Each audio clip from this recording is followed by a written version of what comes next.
Buenos días, buenas tardes y buenas noches, profesor Johan Cárdenas. El día de hoy voy a presentar lo que es el modelo de diagnóstico cultural organizacional dado por Marco Andrés Pachón Cañón del grupo 821. El modelo que vamos a ver el día de hoy es el modelo de Denison, que fue desarrollado en la década de los 90. Lo que tiene o cómo se usaría más que todo, el modelo de Denison tiene 4 dimensiones, que es misión, consistencia, participación y adaptabilidad. Ahorita vamos a hablar un poco de ellos y vamos a hablar de uno de los ejes más importantes.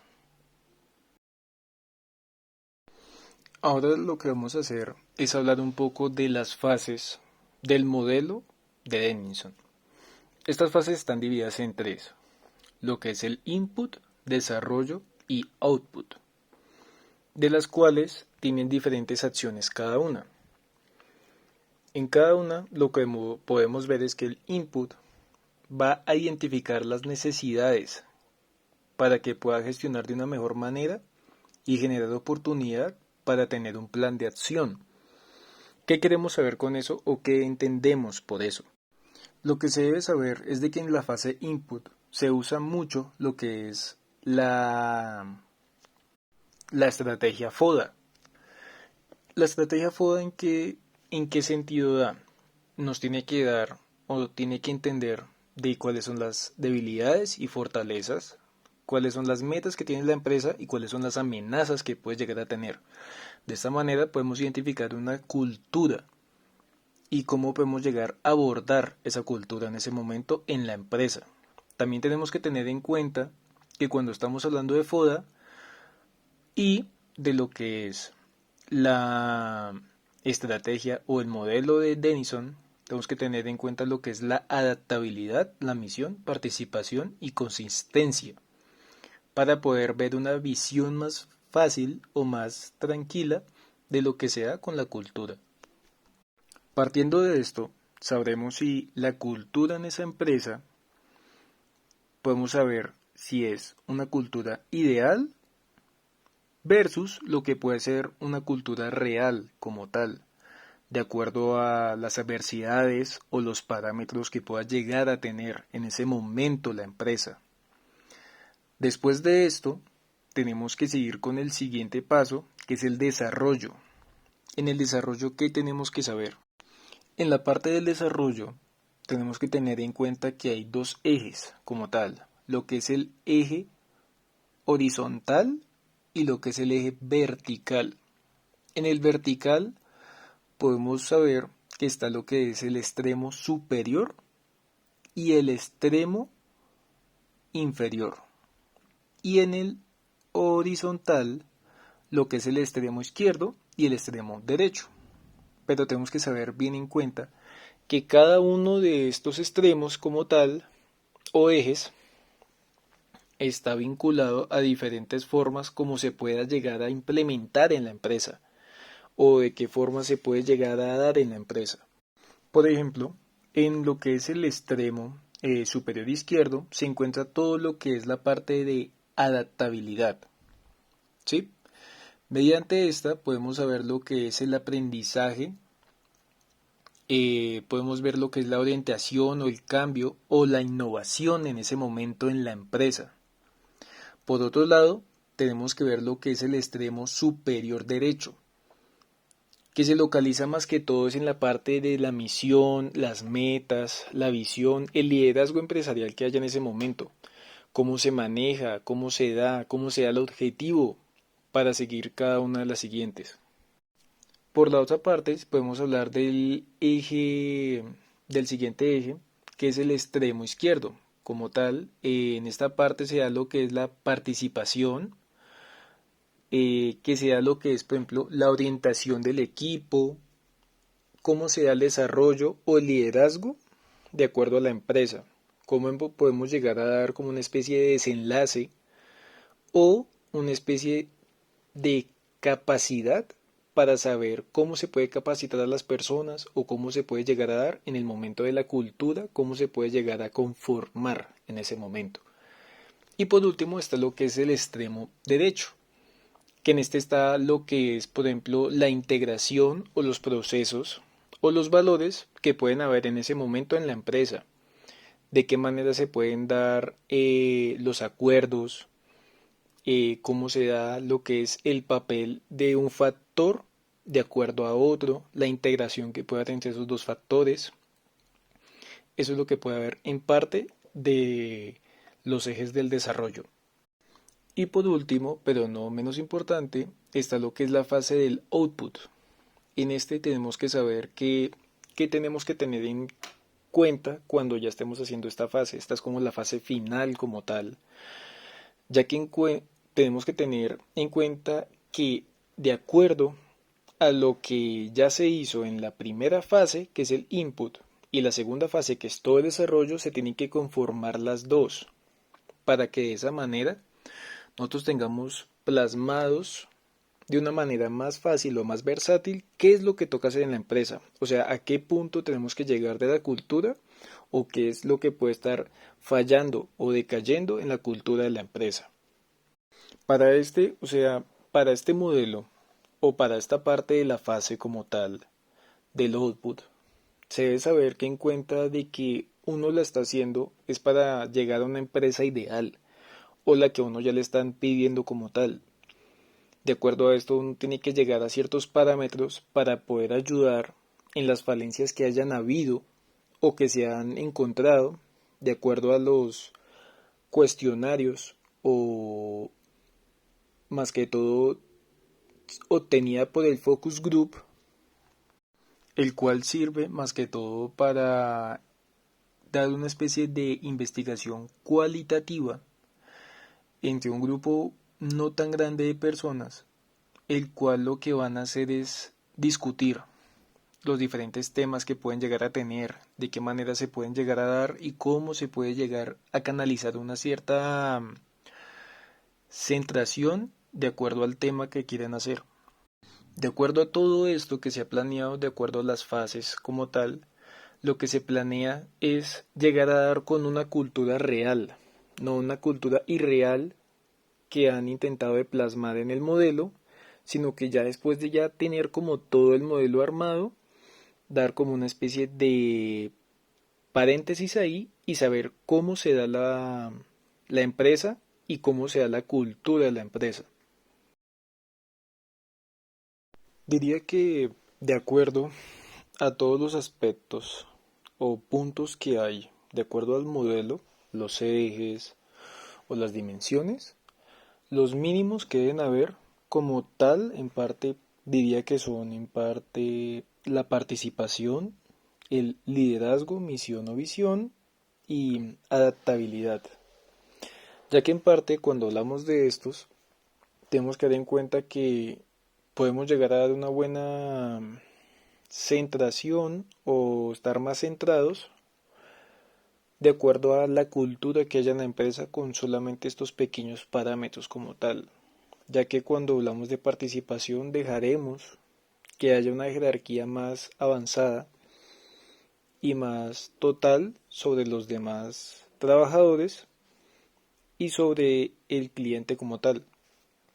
Le diría que el liderazgo sería también un gran aspecto importante que toca tener en cuenta, gracias a que en muchas empresas, siendo que no en todas, cuando no hay un buen liderazgo, cuando es el cabecilla, digamos, de una tribu como tal, se viene abajo, toda la empresa se va a venir abajo como tal. Entonces, por esa parte yo diría que es muy importante cómo se da el liderazgo y cómo da la parte de hablar con los demás. Diría que dos grandes cosas, aspectos que faltarían dentro del modelo de Denison, debía ser equidad, por un lado, y conducta, por el otro. Equidad, ¿por qué? Porque en muchas partes, cuando en la empresa alguna persona está dando más que los demás, puede que haya una especie de confabulación o que ya la persona se pueda llegar a cansar de la empresa. Entonces, cuando se da una equidad, sea por partes iguales. No puede que de pronto sea el salario, porque a veces depende mucho de la jerarquía que haya en ese momento, pero sí lo que puede ser el momento de hablar, el voto de voz. Eso sería una equidad, eso sería algo muy importante que debería tener cada empresa y que debería evaluarse como tal. Y el otro es la conducta como tal, porque en muchas empresas o en muchas partes el modelo de una conducta buena o una conducta mala o regular puede cambiar mucho los factores. Puede cambiar en el sentido de solamente así sea un cuestionario como tal, hasta el cómo uno aprende o cómo hace uno la inducción para entrar a la empresa. Entonces eso yo diría que eso debería también ir en parte en el modelo de Denninson, porque tanto como la equidad y la conducta son dos partes primordiales que se deben tener en cuenta en toda empresa y en parte la cultura como tal. De acuerdo con el modelo de Denninson, tenemos que hablar un poco sobre las dimensiones del modelo. De acuerdo a esto existen 4 dimensiones que ya hemos hablado en tiempo atrás, que son adaptabilidad, misión, participación y consistencia. Vamos a hablar primero de lo que es la adaptabilidad. Teniendo en cuenta que la adaptabilidad es una de las más difíciles en parte, ya que es impulsada no solamente tanto por los clientes, sino por el riesgo en el momento que haya. Si en algún momento la empresa llega a decaer, o si de acuerdo al dólar o a la moneda como tal, o algún problema que pueda tener dentro de la misma empresa, tengamos el fiel concepto de cómo adaptarnos a ese momento, a esa circunstancia, responder de una manera eficaz. Entonces, para esto hay que tener en cuenta que la adaptación tiene como en sí ciertos parámetros que usa, que uno de esos es, por ejemplo, el aprendizaje de organizacional, que sirve más que todo para dar una especie de interpretación hacia el entorno que está dando en el momento. O sea, cómo se puede dar un crecimiento gracias a la adaptación que puede haber en ese momento. Otro, por otro lado, puede ser lo que es la orientación al cliente o orientación al cambio. Teniendo en cuenta estos dos parámetros, uno, tanto siendo como el del cliente, tenemos que ver que está basado en cómo uno puede comprender en el momento, de acuerdo a la adaptación que se esté dando, y cómo satisfacer al cliente, de acuerdo a las necesidades que pueda llegar a tener. Y el otro es el cambio. Uno tiene que saber que una empresa, ya sea de tipo por X o Y razón, siempre va a estar en cambio. Entonces, uno tiene que modificarse siempre a los parámetros que estén en el momento. Pensemos en el momento de cuando estuvo la pandemia. Todas las empresas tuvieron que volverse virtual de un momento a otro y en muchos les tocó conseguir computador o adecuarse en el momento de la casa para lograr tener eso. Eso es una orientación y es una adaptación que se puede llegar a dar. ¿Qué es lo que hace en el momento una mejor forma de crear o de crecer en la empresa? Y cuando se habla de novedades hay que hablar un poco de lo que viene a ser la innovación. ¿Qué innovaciones se pueden llegar a dar de manera de acuerdo al modelo, de acuerdo a la empresa?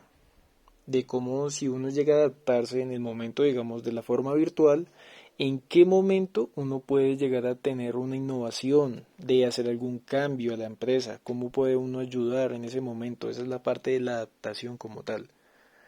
Por otro lado, existe lo que es la misión, que la misión está más correspondida a una parte muy importante, ya que define lo que son las metas organizacionales, el objetivo de una estrategia, los rasgos más importantes que pueda llegar a tener en ese momento. También se tiene que tener en cuenta que si está en la misión, tiene que ir a par con la visión, que es toda la parte a futuro o a largo plazo que puede llegar a tener la empresa en ese momento. Es algo que es constante y siempre tiene que estar ahí. Si no hay misión, en muchas empresas no hay ubicación como tal, se pueden llegar a perder o puede llegar a tener una especie de desorientación sobre la empresa como tal, sobre la cultura. Y en esos momentos, cuando por ejemplo no se llega a ver una misión como tal, lo que se tiene que ayudar uno bastante es por el liderazgo empresarial que puede llegar a ver, ya que en parte no puede haber uno sin el otro, ya que de acuerdo a esto, el liderazgo que tiene que haber empresarialmente en ese momento tiene que ser constante, no solamente tiene que estar fluctuando, sino que tiene que ser constante en nuevos productos, desarrollos e implementaciones en algún caso, qué periodo de tiempo puede llegar a tener, cómo. Esto de acuerdo a eso, a la estrategia que tiene que tener la persona a cargo para ayudar y afrontar a los demás. Por otro lado, tenemos que también saber otra de las dimensiones, que es la participación. Esta tenemos que tenerla muy en cuenta siempre, ya que de acuerdo a lo que yo he hecho antes, uno debe tener como equidad, pero también en el modo de participación uno debe saber en cuándo hablar y cuándo no, y cuándo tiene que comunicarse. Hay personas en muchas empresas que sufren de especie de nervios en el sentido de no poder ayudar a los demás o no poder ejercer el cargo que está haciendo por el simple hecho de no saber cómo participar en el momento o cómo adecuarse o cómo vincularse con los demás. Uno debe saber de que en parte de esto, la dimensión de participación tiene como compromiso con los trabajadores y cómo su capacidad se pueda dar en frente a diferentes cosas, de acuerdo al ámbito en el que esté. Una de estas cosas puede ser, por ejemplo, la orientación por el equipo, lo que acabo de decir, definiendo alguna meta o algún objetivo que puede llegar a tener o qué capacidad de desarrollo puede dar a la empresa, uno tiene que saber cómo puede ayudar y en qué momento puede hablar. Y por último, pero no siendo menos importante, está lo que es la dimensión de consistencia.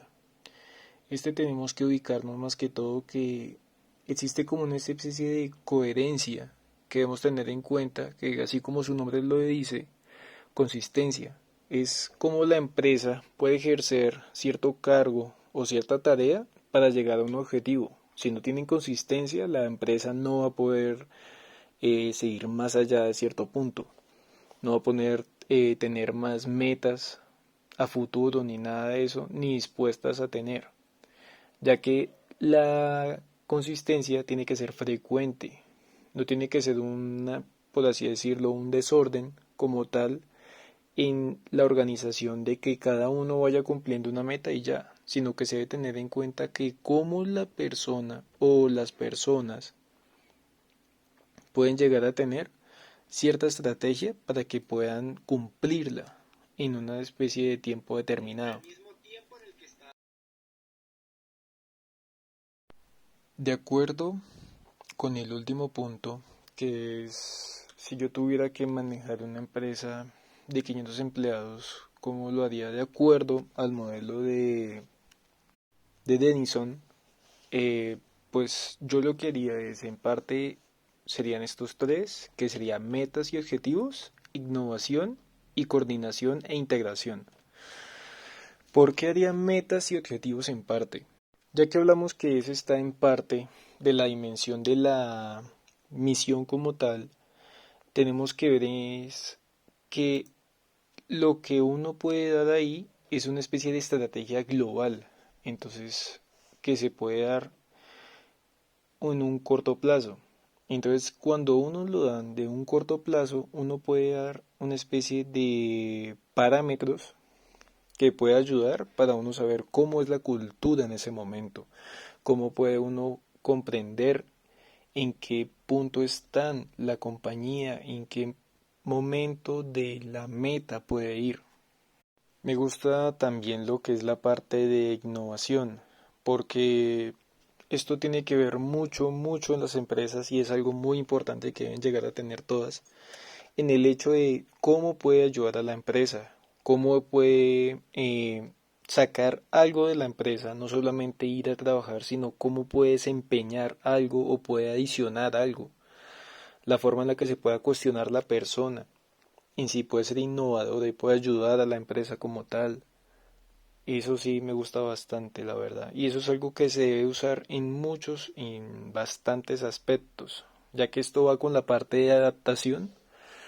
La parte innovadora siempre tiene que estar a la par, ya que cuando hablamos en cómo puede la persona o la empresa como tal, de acuerdo a diferentes circunstancias que tenga, cómo puede innovar, cómo puede atraer más personal o poder llegar a tener mejores fluctuaciones en negocios, todo eso. Me parece que es algo que uno debe, para la parte de la cultura como tal de la empresa, es algo que uno debe tener muy en cuenta. Y pues por último, lo que es coordinación e integración, pues así solamente el mismo título lo dice. Me gusta y es algo que debe tener uno muy en cuenta, son cosas muy importantes, lo que es la coordinación e integración, o sea, cuando se integra algo en algún sistema o cómo se puede coordinar todo y dándole una especie de combo, por así decirlo, yo diría que los tres están combinados en parte en que uno pueda tener las metas y el objetivo y al mismo tiempo tener la coordinación y la integración, teniendo en cuenta de que cuando uno está hablando de alguna teoría o algún sistema, cómo los colaboradores pueden tener esto como una especie de cadena, cómo puede llegar a sostenerse y como en parte también la coordinación e integración está en parte en la misma dimensión que es una subdivisión de la consistencia, me parece que es algo bastante importante por el mismo hecho de cómo uno puede tener esa como relación de integración con la persona que uno le esté o vendiendo o implementando la nueva empresa y cómo uno puede coordinarla, cómo uno le puede dar como una especie de capacitación decente en el hecho que es la empresa. Y creo que eso ya pues es todo por parte de la presentación, de acuerdo a lo que es el modelo de diagnóstico de cultura organizacional.